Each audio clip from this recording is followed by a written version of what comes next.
Capricorn, tignan po natin kung kamusta naman ang iyong kaperahan. So, kung hindi pa po kayo nakasubscribe dito sa ating channel, please subscribe na po kayo and palike na din po ng ating video. At sa mga nais pong mag-avail ng ating private readings, ng ating Evil Eye Amulet, ng ating Tiaras Bracelet, makikita nyo po yung link sa description box. Tarot Intentions by Aliana Reyes. Yan po yung ating Facebook page. At yung ating email ay nandyan na rin po sa description box. Pero bago tayo mag-start, cleanse muna natin yung ating space, yung energy. This is for you, Capricorn. Okay. Yan. Sending you positive energies para sa iyong kaperahan. So, tignan po natin kung ano pa yung mensahe for you. Unahin muna natin yung past situations pagdating sa iyong kaperahan, Capricorn. Meron ako napipick up dito, pwedeng naka 3 to 4, 3 to 5 na kayo na trabaho. Sabihin natin pwedeng after you graduated is mga nakakagano na po kayo na work. Tignan natin ano pa yung mensahe or after nyo po, sabihin natin yung nag-decide kayo na magtatrabaho na kayo, pwedeng 3 to 5 na trabaho na po ang inyong napasukan. Tingnan natin. Okay, so medyo marami-rami na rin po kayong experiences regarding your work. Pagdating sa iyong kaperahan, tignan natin ano po ba yung sitwasyon pagdating sa kaperahan po ni Capricorn before. We have 10 of Wands. So, meron tayo dito, lots of efforts. Ayan po. Pwedeng itong efforts na to, nakita nyo to sa mga magulang po ninyo. Yan, sa paligid po ninyo, pwedeng masisipag yung mga tao, Capricorn. Hindi pala asa ba, ganyan sa mga magulang, yung gumagawa ba ng paraan kahit maliit, basta kumita po. Basta magkaroon ng sariling kakayahan para mabuhay yung sarili. So, tingnan pa natin ano pa yung mensahe. Pagdating sa iyong kaperahan, we have 5 of Cups. Okay. So, more on nakikita ko kasi dito is, yes, may mga taong responsable pagdating sa pera nila. Pero meron din po dito na, ayan, merong shopaholic. Okay? Meron dito. Siguro before, yung nagpupunta pa kayo, nagmamall pa kayo, ganyan, para mag-shopping. Pero merong pinapakita dito. Pwedeng ngayon naman to nangyayari for some of you na kayo po ay order ng order online. So, akala ninyo libangan lang, akala nyo pampatanggal lang ng stress, yun pala, na-addict na po kayo sa pag-order. So, yun. Okay, yung energies natin dito, pwedeng past, pwedeng present. Depende po yan. Oo, kasi dahil nga marami po kayo. So, tingnan pa natin ano pa yung mensahe. Okay, pero ito, more on talagang, kaya kayo nagsikap din talaga sa buhay kasi po, or nagsisikap kayo sa buhay hanggang ngayon kasi po, nakita nyo yan mismo sa inyong mga magulang. Hindi sila yung tipo na pa-easy-easy lang, you know, kasi sila po ay nagsusumikap. Gumagawa ng paraan para magkaroon ng pera, para mabuhay po kayo. So, we have Knight of Cups. Meron dito ako nakikita, pagdating naman sa pera, meron dito, may mga tinitake for granted po kayo. And meron din dito, mabilis lang naman po yung dating ng pera sa inyo before. Ayan. Oo, merong mabilis yung dating ng pera pero kasi pwedeng hindi nyo naalagaan talaga ng husto. Meron dito parang nalunod kayo, ganyan. Na-overwhelm kayo dun sa tinatamasa po ninyo. Yun yung nakikita ko dito na energy.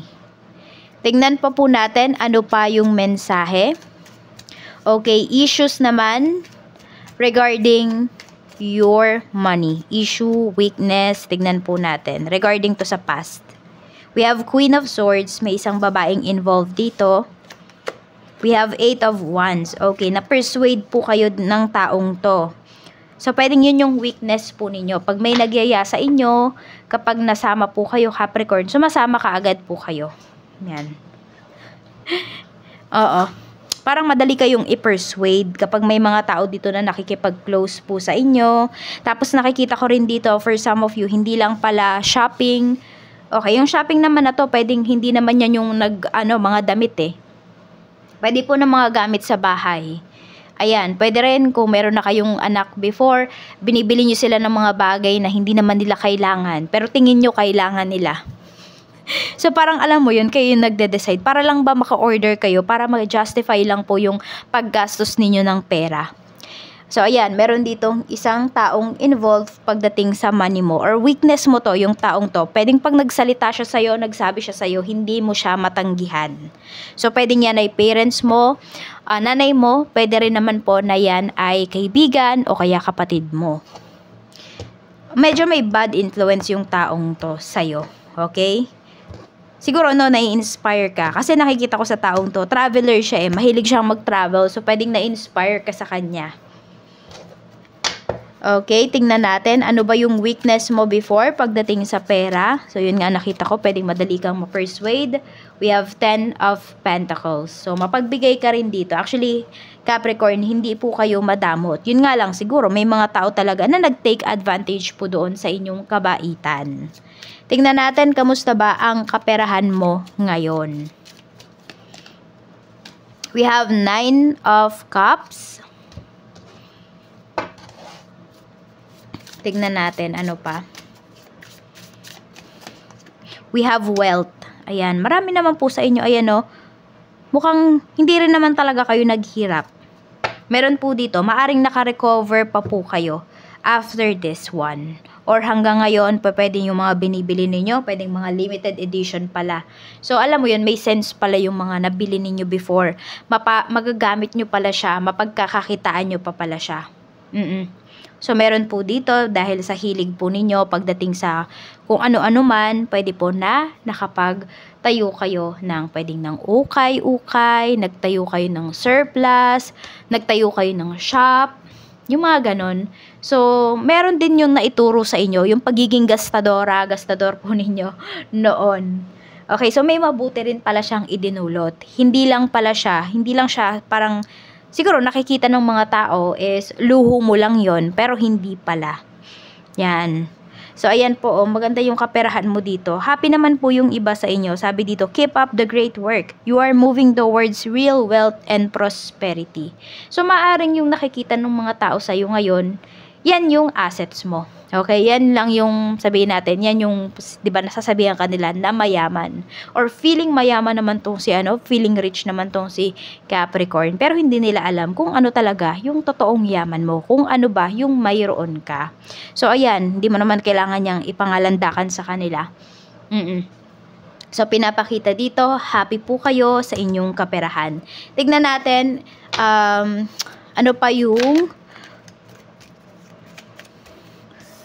pwede mong pagkakitaan. We have 4 of Wands. Ayan po. So, meron ba dito, nagtatattoo po kayo? Tattoo artist. Baka meron dito.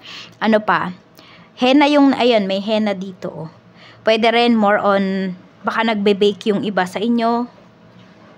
Okay? More on kasi parang may bine-bake po kayo dito. Yan, yung iba sa inyo, baka meron kayong background sa baking. Sa more on designing, yung iba naman dito, pwedeng naggaganchilyo po kayo. Basta more on work of hands yung pinapakita po dito. Pwedeng may nagpe-paint. So, pwedeng isa po yan sa mga pinagkakakitaan po ninyo. Pwedeng may mga nananahi po dito. Tignan natin. Okay, ano pa yung pwede mong pagkakitaan? We have the High Priestess. So, meron ako nakikita dito, tutor. So, ayan po. Ano pa? More on sa legal, ano kasi yung nakikita ko dito. Legal or public service. Baka meron po dito. Yan, naglilingkod po talaga kayo sa bayan. Tignan natin kung ano pa ang mensahe para sa'yo. Tignan natin, okay. Tignan pala natin kung ano pa. Kuha pala tayo dito, ano pa. We have King of Wands. So, meron pa magandang boses dito. So, pwede nyo po yung pagkakitaan. So, meron dito, pwedeng may wedding singer, merong nag-host, hosting, pwede po yan.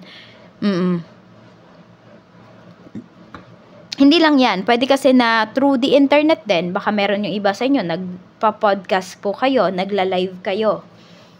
Tingnan natin, ano pa yung mensahe.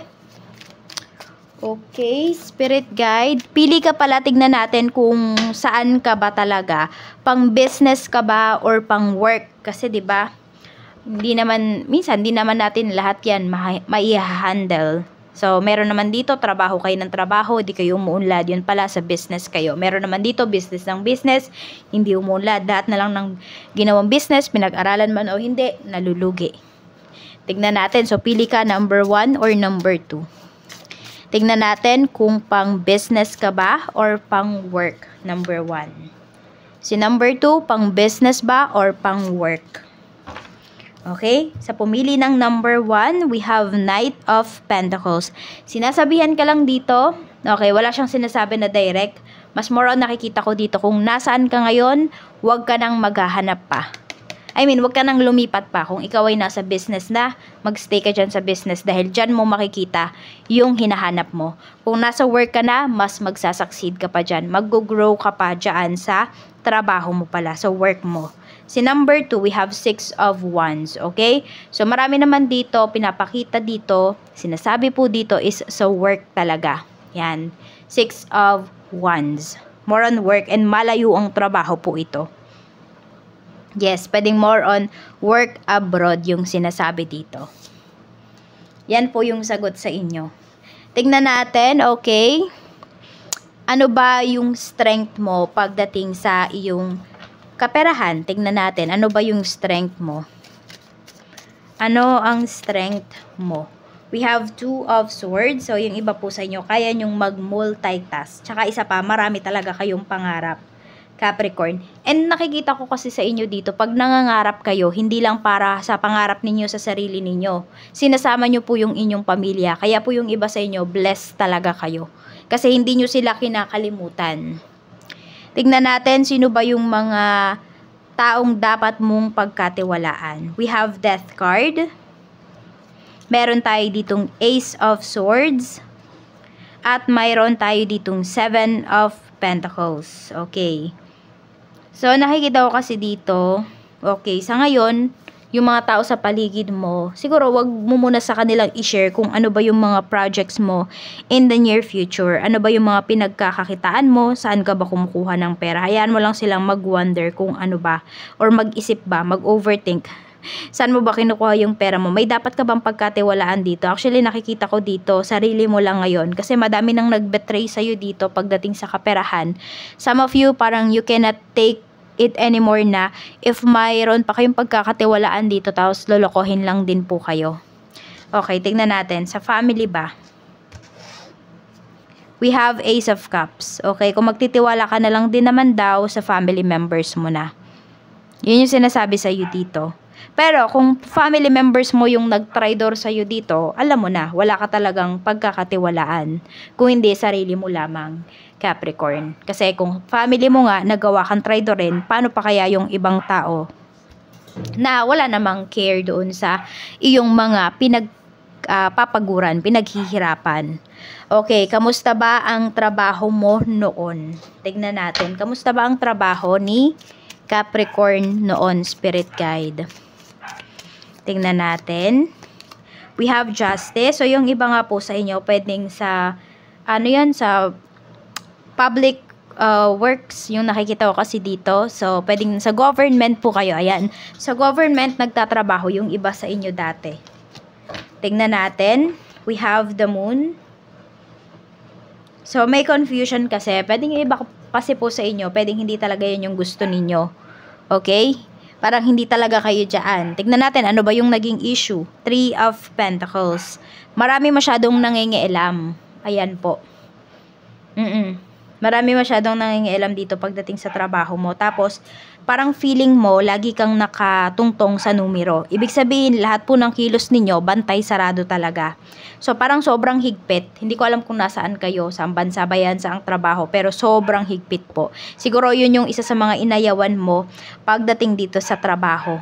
Kasi nga yun, malaki nga yung kita, pero parang wala po kayong kalayaan. Tignan natin, sa trabaho mo ba ngayon? Kamusta?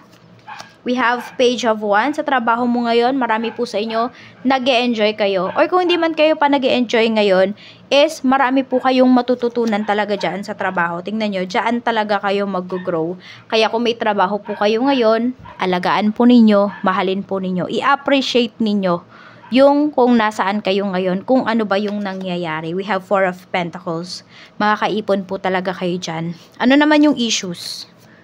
Okay, ano yung issues? We have Temperance. So, medyo mabagal lang talaga yung kilos, mabagal yung mga kaganapan pagdating sa trabaho.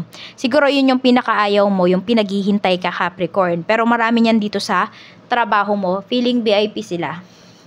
So, siguro yun lang siguro. Doon ka lang medyo naiinis ba pagdating sa trabaho. So, tingnan natin. Sa salary, may salary increase ba? We have 4 of Swords. Meron tayo ditong 9 of Swords. And meron tayong King of Swords. Mukhang kailangan pa siyang ayusin. Kailangan pa siyang lakarin. You know, hindi to basta-basta makukuha. Yung salary increase na to. Medyo matagal pa po talaga. So, kung inaasahan nyo siya this year, pwedeng hindi nyo siya this year makakamit. So, tignan natin, magstay ka ba? Tignan natin. Okay, para lang naman to sa mga naguguluhan. Pero kung alam nyo sa sarili nyo na gusto nyo magstay dito sa trabaho nyo, magstay po kayo. Tingnan natin, okay? Dapat ka bang magstay? We have 6 of Pentacles. Yes. Magstay po kayo. Makakompensate naman po kayo dyan ng maayos. Meron lang siguro talagang inaayos ngayon, kaya parang medyo mabagal yung mga kilos talaga. Tingnan natin kung makaka-recover ka ba sa financial losses mo. Makaka-recover ka ba, Capricorn, sa iyong financial losses? We have 3 of Wands.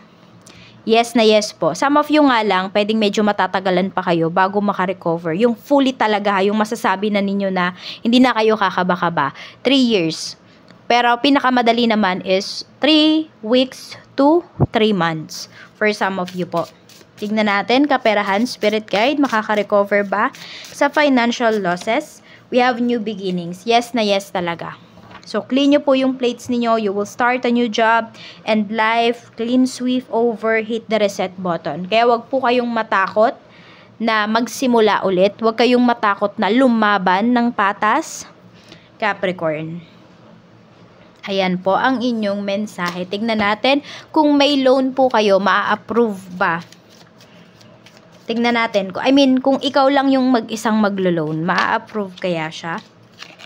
Strength. Pag may tumulong sa'yo, yung may maglalakad ba, parang fixer ba yun? Basta hindi, sabihin na lang natin, may tutulong sa'yo sa paglo-loan mo. Ace of Pentacles, parehas lang daw po. It's either ikaw mag-isa yung lalakad ng loan documents mo, mapapasa po siya. Kung meron naman ditong tutulong sa'yo, mapapasa rin po siya. So, ma-approve siya. Kaya kayo na lang yung mag-decide.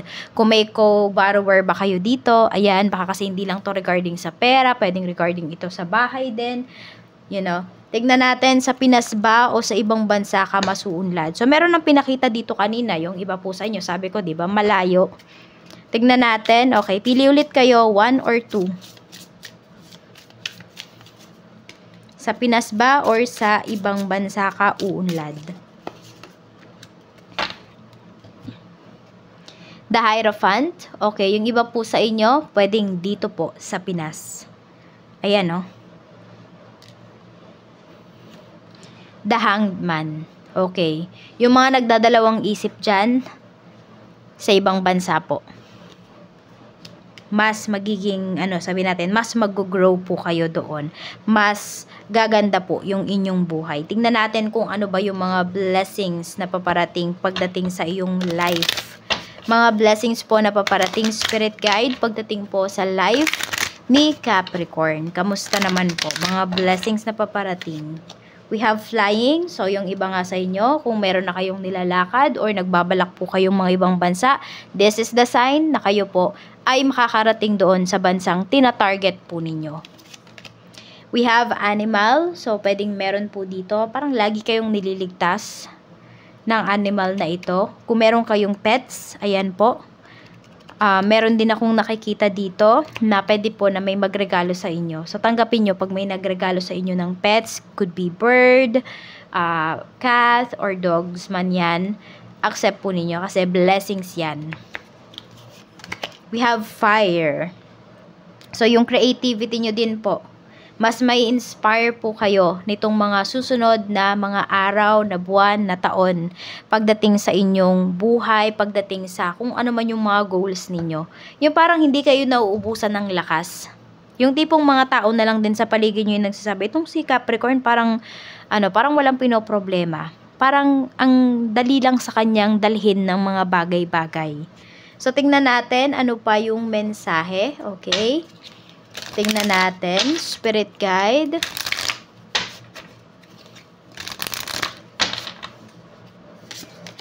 We have you're on the right path. Diba sinasabihan kayo kanina, yung pumili ba ng number 1, yung sabi ko, wag kayong umalis, wag na kayong umalis. Kung nasaan kayo ngayon, okay, nasa right path po kayo. Kaya sundin nyo talaga yung ano na to. Pinilit na hindi. Pero syempre, nasa sa inyo pa rin po yan. Kayo naman yung mas nakakakita, nakakaramdam kung nasaan ba kayo ngayon at masaya ba kayo dyan sa sitwasyon po ninyo. Pero sabi to sa inyo ni Archangel Michael, you're on the right path. Ito po yung prayer ninyo. Archangel Michael, I call upon you now. Thank you for giving me loud and clear guidance that I easily understand.